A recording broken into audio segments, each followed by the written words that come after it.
Hello, I'm Brian with glutenfreehomebrewing.com. Today we've moved inside. The lighting's pretty terrible in here, which is why we prefer to film outside. However, there's some wildfires, the air quality is really poor, it's actually unhealthy right now, so we're going to do this inside. We wanted to take a moment to answer some questions. After our first episode, we put up a chart there. That chart caused a couple questions as far as some terms that we included on there. So we want to take a second to address those questions and some other things we think we might as well just address anyway. The first refers to PPG. You'll see this on all the product descriptions and all the packaging for our malts. And it refers to points per pound per gallon, or sometimes you'll just see points, pounds, gallon.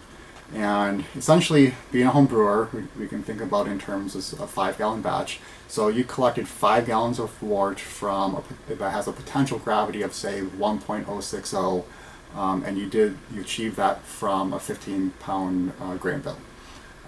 So there's a certain amount of potential gravity that you can get from your grain bill. Efficiency is going to play a role into that.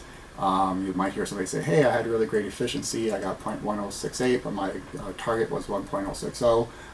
So there's potential points in there, there's potential gravity, and then there's what we're able to achieve due to the efficiency of the mash. That gives you the sugars that the yeast can then actually convert into alcohol. But we're jumping ahead a little bit. Next, we're going to talk about use. That was also on the chart, and you'll see it on our product descriptions, but you don't see it on the bags of malt themselves.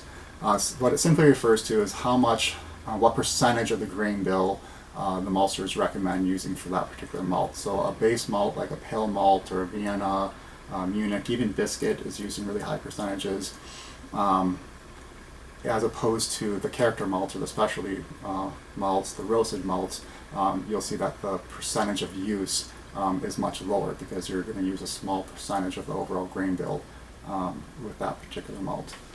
We're also going to take a second, this wasn't the question, but we might as well just address it. On the chart we had all the different measures of color, and Lovibond, which is what we use, was actually developed, and we Googled this. I didn't know this off the top of my head. It was invented in 1893 using little glass plates that you would actually compare a beer sample to that glass plate. That's not a very exact way of measuring color, which is why SRM and EBC came along.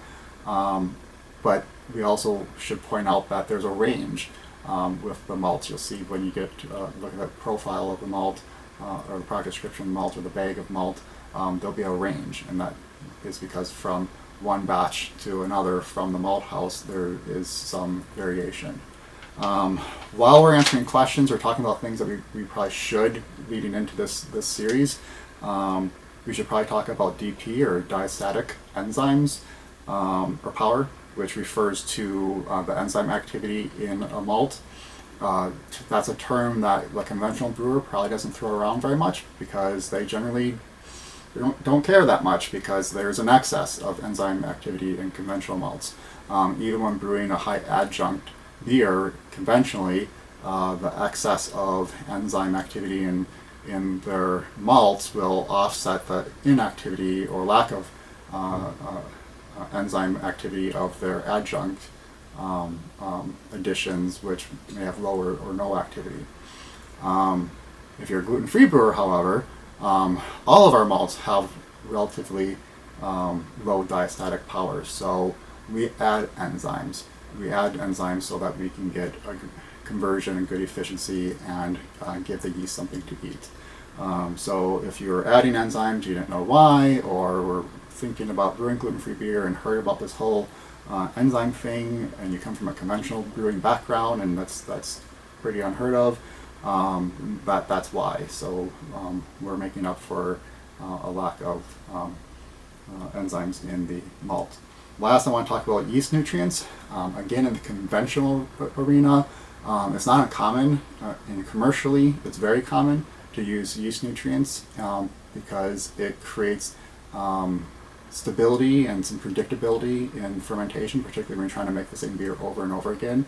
For the home brewer, you can get some really off flavors from having a stressed yeast.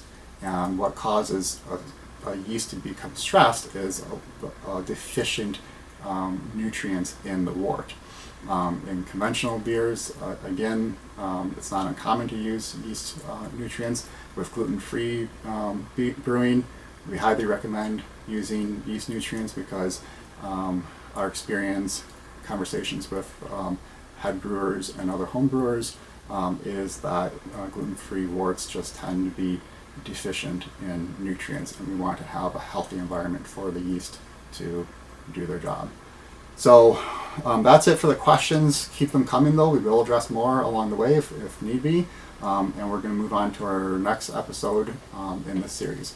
Again, I'm Brian with glutenfreehomebrewing.com. I'll see you in our next episode.